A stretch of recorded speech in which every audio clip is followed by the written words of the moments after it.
Have you ever wondered why a man remembers a woman most deeply, not when she is in front of him, but in the silence of his solitude, when the world grows quiet, when the masks of the day fall away, and he sits with nothing but the hum of his own thoughts? Why does your face, your presence, your absence rise like a haunting shadow in his mind?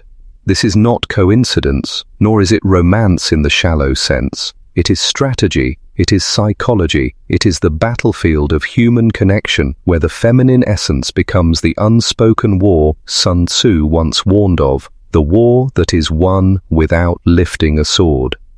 A man does not remember noise, he remembers impact. He remembers the way you disrupted his expectations, the way you moved in silence rather than in pleading, the way you carried yourself as though you needed nothing from him. This is why solitude reveals you, because when he is alone, stripped of distractions, the truth of what unsettled his ego surfaces.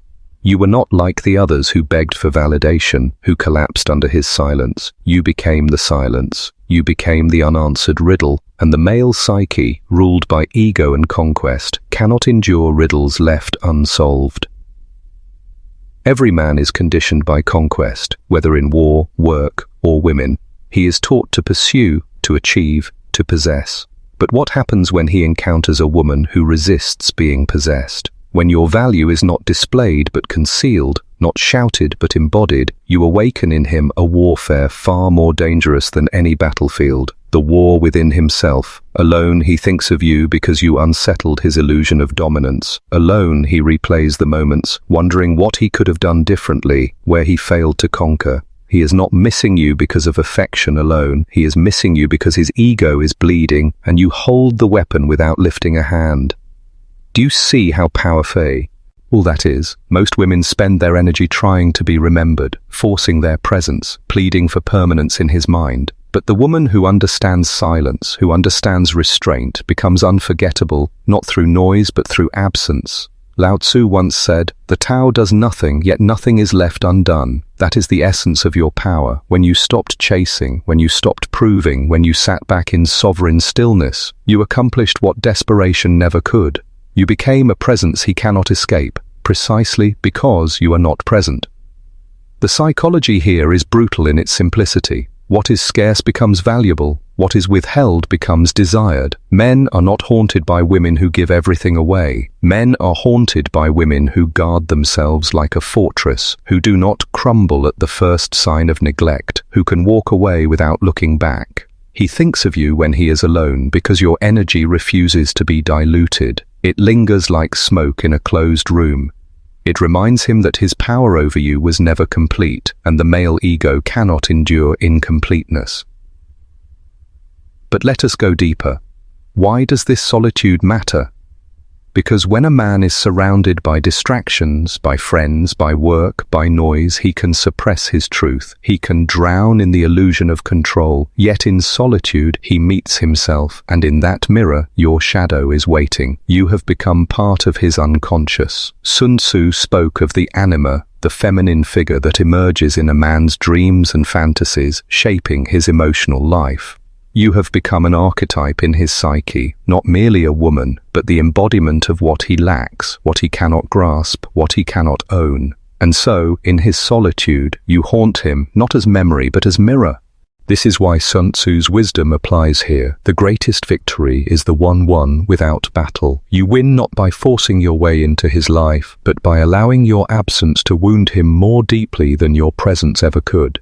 He thinks of you when he is alone because in solitude his strategies collapse, his pride collapses, his illusions collapse, and all that remains is the echo of the woman who did not yield, the woman who remained untouchable even when he thought he had touched her. And perhaps you need to hear this now. Stop fearing his silence, stop fearing his absence, for his solitude is where your power grows. Let him face himself. Let him face the void you left behind, because in that void you are not forgotten, you are magnified. The battlefield is not outside, it is within his own mind, and you have already entered it without moving a step. He remembers not the things you said, but the weight of what you refused to say. He recalls not the moments you clung to him, but the moments you let him go without protest. This is what unsettles him in solitude, the absence of your desperation. For a man expects resistance, tears, questions. These feed his ego. They assure him he mattered. But when you gave him none of these, you carved a wound in his pride. And pride, unlike flesh, does not heal in silence. It festers. This is why he thinks of you when he is alone, because your silence is louder than any cry for attention, because your absence revealed his dependence more than your presence ever could. Men are taught to see themselves as the hunters, the controllers, the decisive ones. Yet when he sits alone and remembers how easily you walked away, how effortlessly you carried your worth as though no approval was needed, his identity trembles. You showed him the mirror he could not bear to see, that the power he believed he had was nothing but projection. In the Quoi Et, he replays the story like a strategist reviewing a lost battle. He wonders if he miscalculated, if he underestimated you, if he failed to read the terrain, and in this reflection lies the true art of feminine power. You became the battlefield he could not master. Sun Tzu wrote, "Appear weak when you are strong, and strong when you are weak." Did you not embody this? In moments when you could have demanded, you chose silence. When you could have collapsed, you chose composure. When he thought he had conquered, he discovered he was disarmed. And so, his solitude is haunted by the phantom of a war he lost without even realizing the war had begun. But here is the truth you must not ignore. This haunting is not merely about you. It is about what you triggered in him. The male mind is often unacquainted with its own vulnerability. Men armor themselves with status, success, and conquest because they fear emptiness. And yet, in you, he encountered someone who exposed that emptiness without effort. He thinks of you because you became the fracture in his fortress. He thinks of you because your presence whispered of something he could not control, and control is the very ground his identity stands upon. Alone, he faces the collapse of that ground. And you, what do you do with this knowledge? Do you reach back, soothe him, prove his fears wrong? Or do you remain in your sovereignty, allowing him to wrestle with the shadow you left behind? Consider carefully, for when you run to erase his discomfort, you erase your power. But when you hold your silence, you allow his psyche to bend under the weight of its own illusions. Remember, men do not truly bond with women who make life easier for them. They bond with the women who challenge their perception, who become a mark in the mind impossible to erase.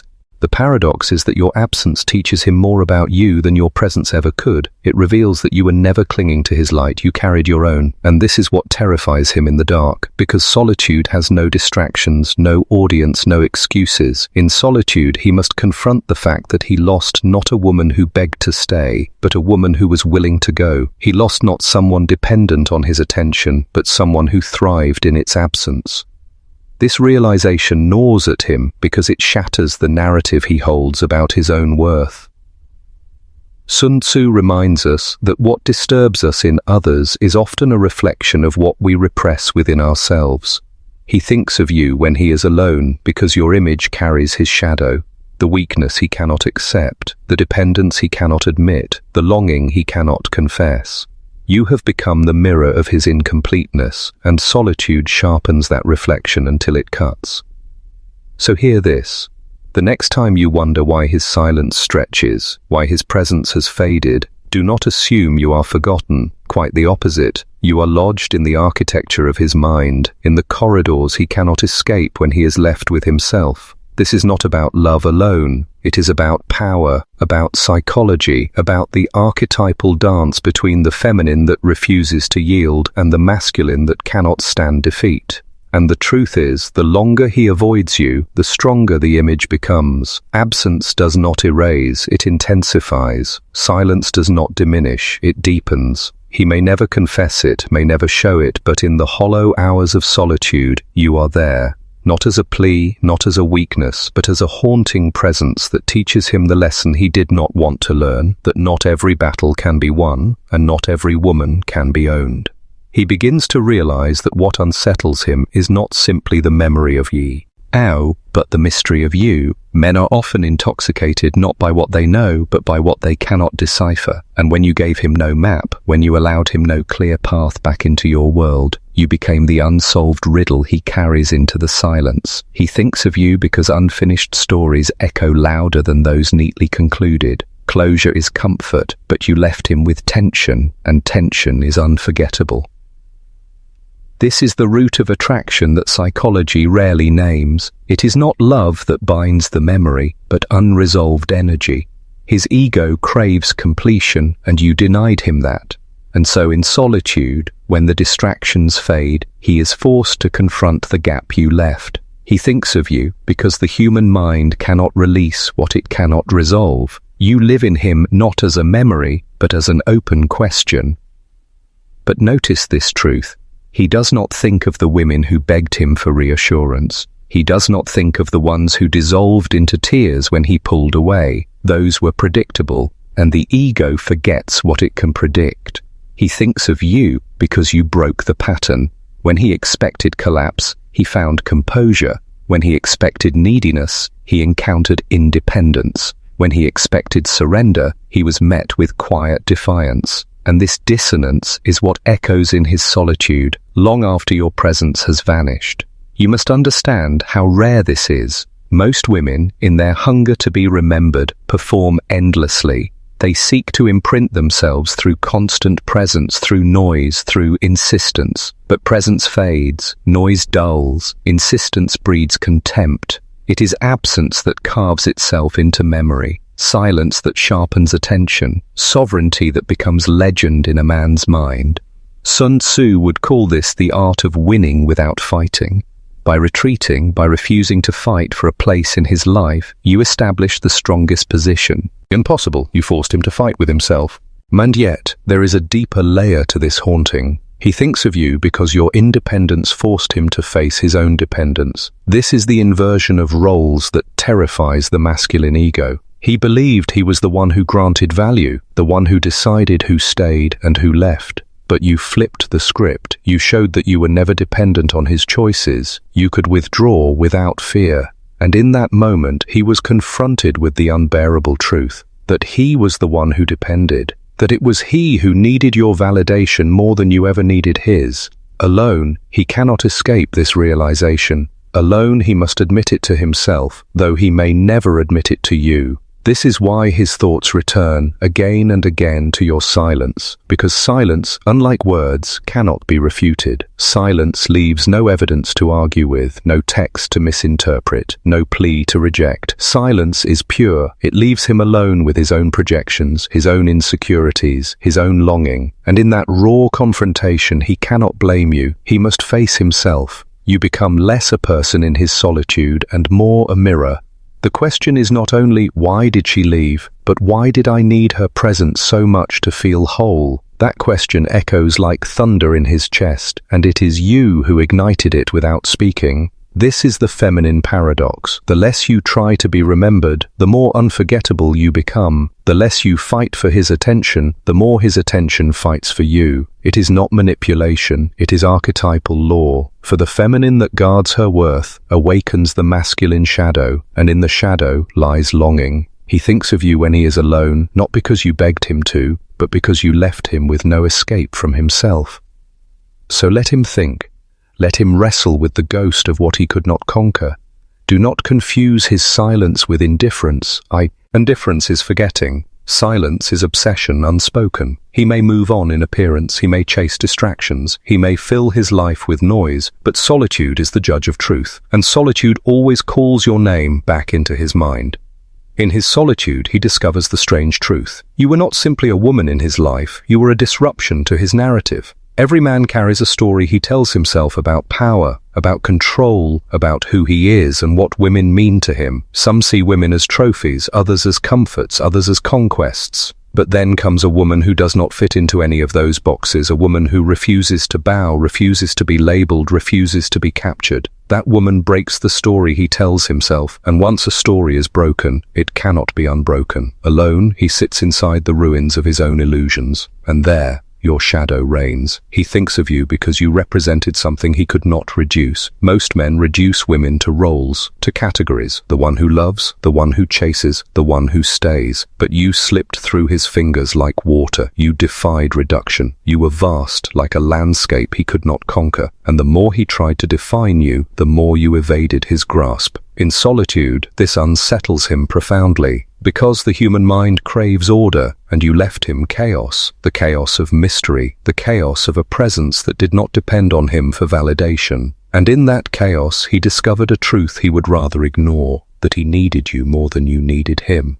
Think of this. The women he forgets are the ones who gave too much. Their love becomes abundance without scarcity. Their attention becomes background noise. But you withheld. You knew that not everything sacred must be spoken, not every affection must be shown. And in your withholding, you taught him value. The less you gave, the more his mind magnified it. The less you revealed, the more he obsessed with discovering. The less you clung, the more he realized he was the one clinging in silence. Alone he cannot dismiss this. Alone he cannot diminish you. And yet, what torments him most is not simply the memory of your presence. It is the echo of your absence. He feels it as a void he cannot fill, a silence that none of his distractions can drown out.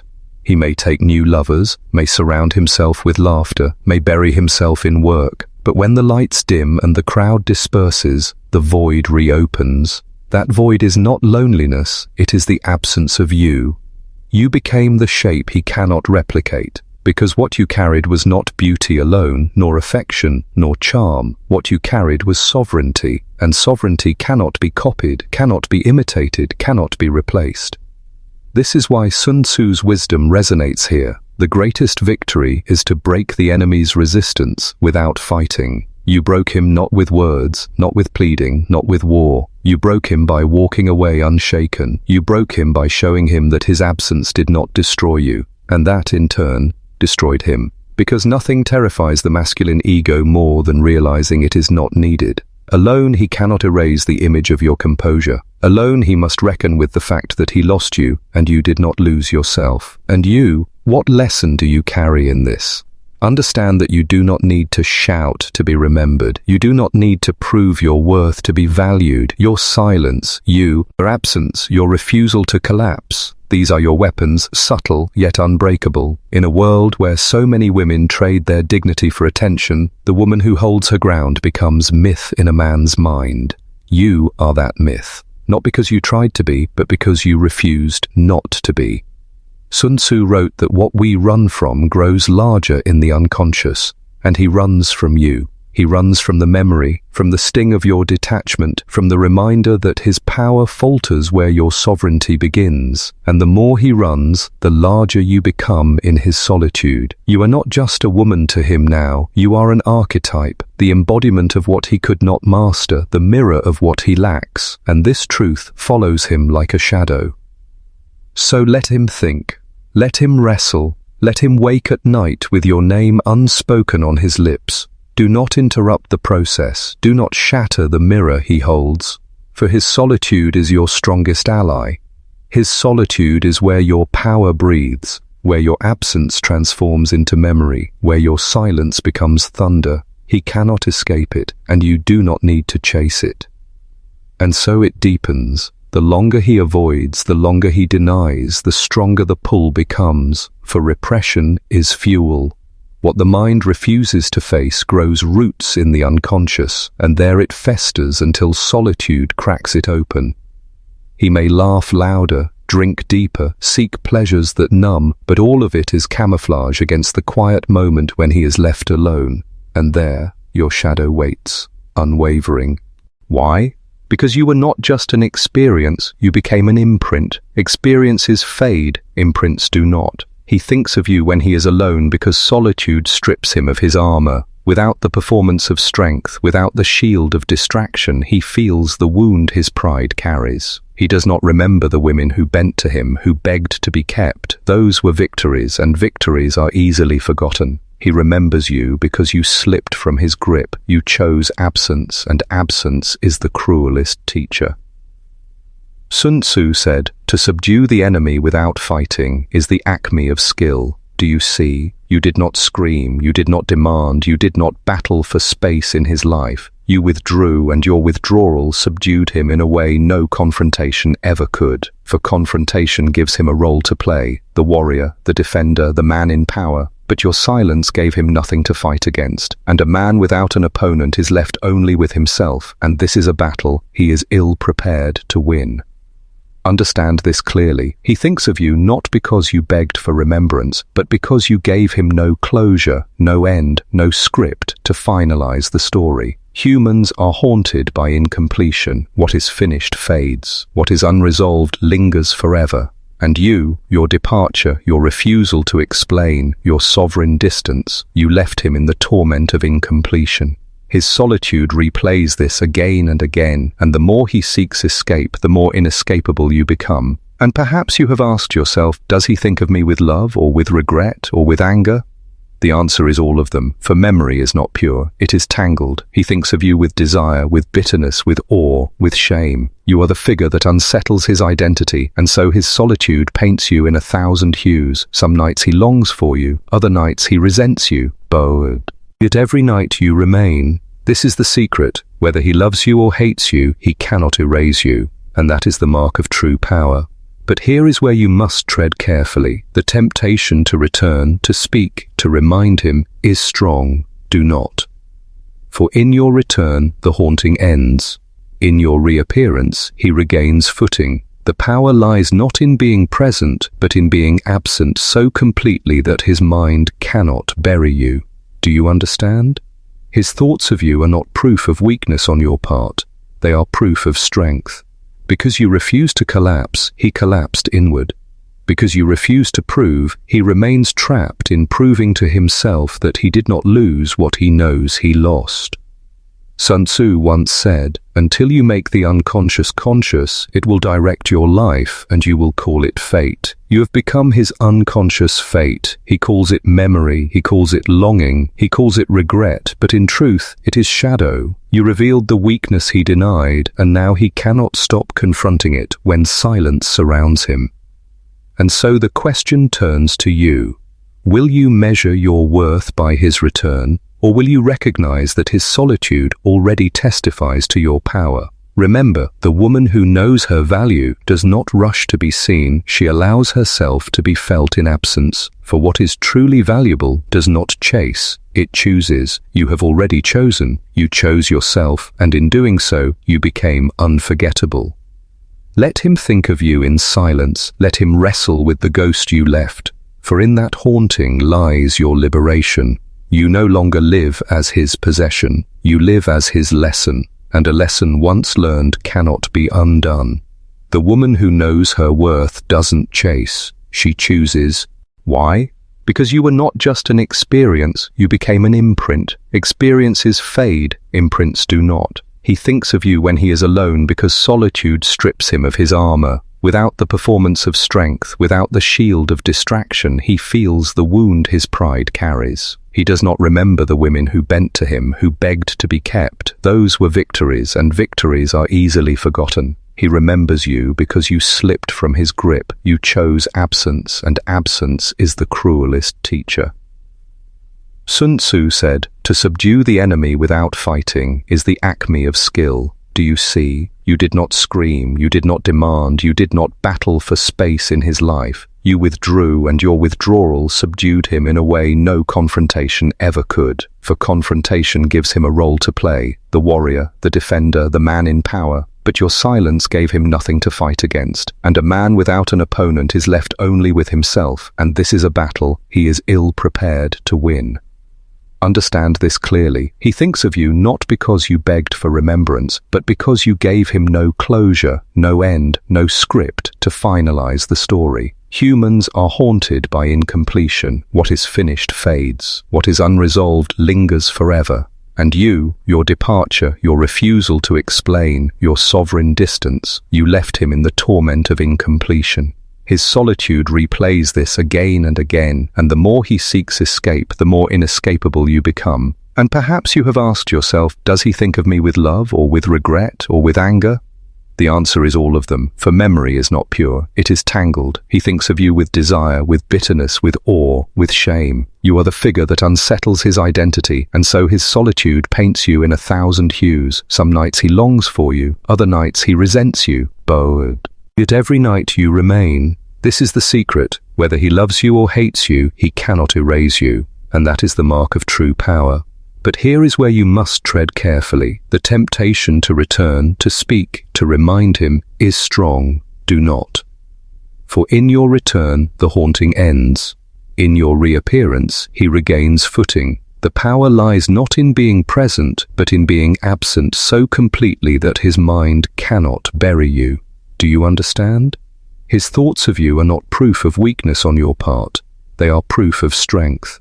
Because you refuse to collapse, he collapsed inward. Because you refuse to prove, he remains trapped in proving to himself that he did not lose what he knows he lost. Sun Tzu once said, "Until you make the unconscious conscious, it will direct your life and you will call it fate." You have become his unconscious fate. He calls it memory, he calls it longing, he calls it regret, but in truth, it is shadow. You revealed the weakness he denied, and now he cannot stop confronting it when silence surrounds him. And so the question turns to you. Will you measure your worth by his return? Or will you recognize that his solitude already testifies to your power? Remember, the woman who knows her value does not rush to be seen, she allows herself to be felt in absence. For what is truly valuable does not chase, it chooses. You have already chosen, you chose yourself, and in doing so, you became unforgettable. Let him think of you in silence, let him wrestle with the ghost you left, for in that haunting lies your liberation. You no longer live as his possession, you live as his lesson, and a lesson once learned cannot be undone. The woman who knows her worth doesn't chase, she chooses,